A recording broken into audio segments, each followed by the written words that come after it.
अगर आप small cap में एसआईपी करते हो पिछले 1 साल से 2 साल से, तो आप पोर्टफोलियो खोल कर देख लो, आपके पोर्टफोलियो में तगड़ा रिटर्न बनते हुए देखने को नहीं मिल रहा होगा। और तगड़ा रिटर्न ना मिलने के बावजूद भी बड़े investor, smart investor small cap में उड़ेल के पैसा डाल रहे हैं। क्यों? क्या बहुत बड़ा रैली आने वाला है? अगर मैं डेटा आपके सामने रखूं तो आप स्क्रीन पर देख सकते हैं। यहाँ पर जनवरी 2026 में स्मॉल कैप में 2942 करोड़ का इनफ्लो आया है। वहीं पर अगर मैं फरवरी 2026 की बात करूं तो आप देख सकते हो यहाँ पर 3881 करोड़ का इनफ्लो देखने को मिल रहा है।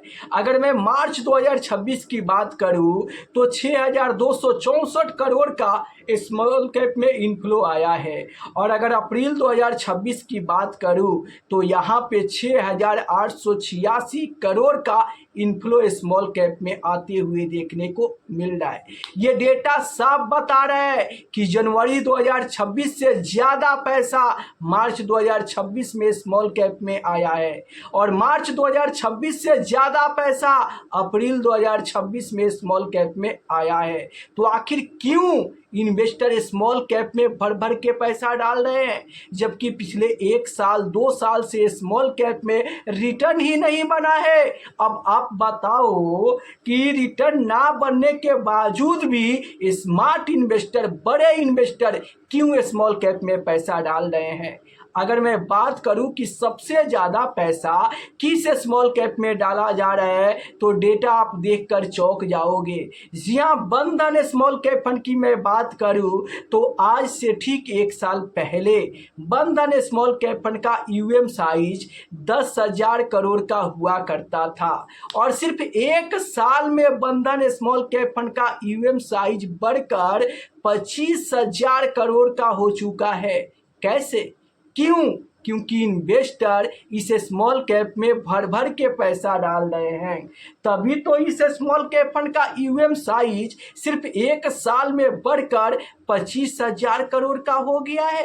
अब आखिर इन्वेस्टर बंधन स्मॉल कैप फंड में क्यों पैसा डाल रहे हैं?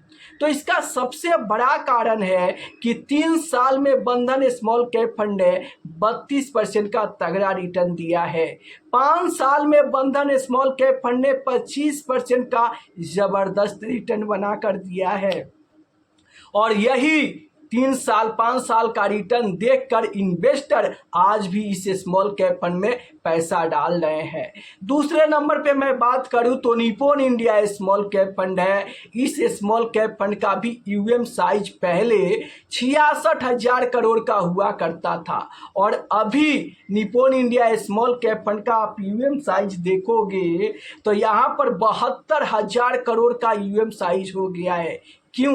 क्योंकि इन्वेस्टर इस फंड में भर भर के पैसा डाल रहे हैं।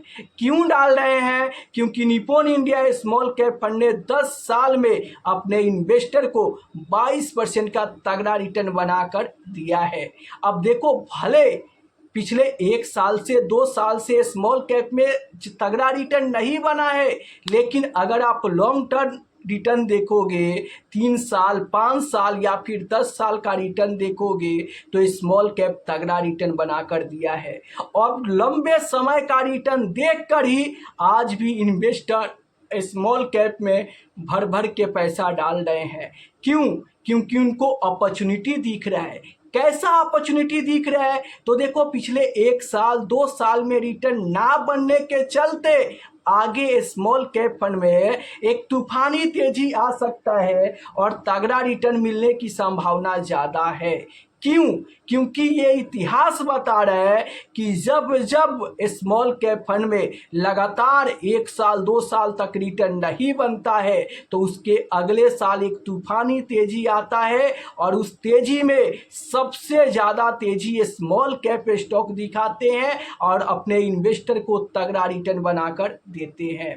तो पिछले 2 साल से स्मॉल कैप फंड में तगड़ा रिटर्न ना बनने के चलते आगे स्मॉल कैप फंड में एक तूफानी तेजी आ सकता है और एक इन्वेस्टर को यहाँ पर बड़ा मुनाफा देखने को मिल सकता है। अब सवाल ये है कि आखिर ये तेज़ी कब आएगी, तो ना मुझे पता है और ना आपको पता है। अब ये तेज़ी हो सके कि 3 महीना बाद हो जाए, या फिर 6 महीना बाद हो, या फिर 1 साल बाद ये तेज़ी देखने को मिले, लेकिन तेज़ी आने वाली है। तभी तो बड़े इन्वेस्टर, स्मार्ट इन्वेस्टर पिछले 2 साल से रिटर्न ना बनने के बावजूद भी स्मॉल कैप में पैसा डाल रहे हैं। अब कुछ लोग मेरे पहले वाले वीडियो पर कमेंट किए थे कि स्मॉल कैप से भी ज़्यादा पैसा फ्लेक्सी कैप फंड में लोग डाल रहे हैं। तो देखो, मैं आपको साफ बता दूं कि फ्लेक्सी कैप फंड में वही इन्वेस्टर पैसा डाल रहे हैं जो उनका गोल 5 साल का है। जो लोग 5 साल के लिए निवेश करना चाहते हैं वो लोग फ्लेक्सी कैप फंड में पैसा डाल रहे हैं, और जो लोग लॉन्ग टर्म इन्वेस्टर है वो आज भी small cap mid cap fund में पैसा डाल रहे हैं। तो अगर आप लॉन्ग टर्म इन्वेस्टर हो और आप फ्लेक्सी कैप फंड में पैसा डाल रहे हो तो आप बड़ी गलती कर रहे हो। क्यों? क्योंकि लंबे समय में, यहाँ अगर 10 साल की मैं बात ले लूँ तो 10 साल में स्मॉल कैप रिटर्न के मामले में आगे निकल सकता है और फ्लेक्सी कैप फंड पीछे छूट जाएंगे। क्यों? क्योंकि देखो, यहाँ पर कैटेगरी एवरेज रिटर्न का डेटा बताता है कि ये स्मॉल कैप छोटी कंपनियां होती है और यहाँ पर ग्रोथ होने का चांस ज़्यादा होता है। तो जब तेज़ी आएगा ना तो स्मॉल कैप तेज़ी से आगे बढ़ सकते हैं और लंबे समय में स्मॉल कैप सबसे ज़्यादा रिटर्न बनाकर दे सकते हैं। क्यों?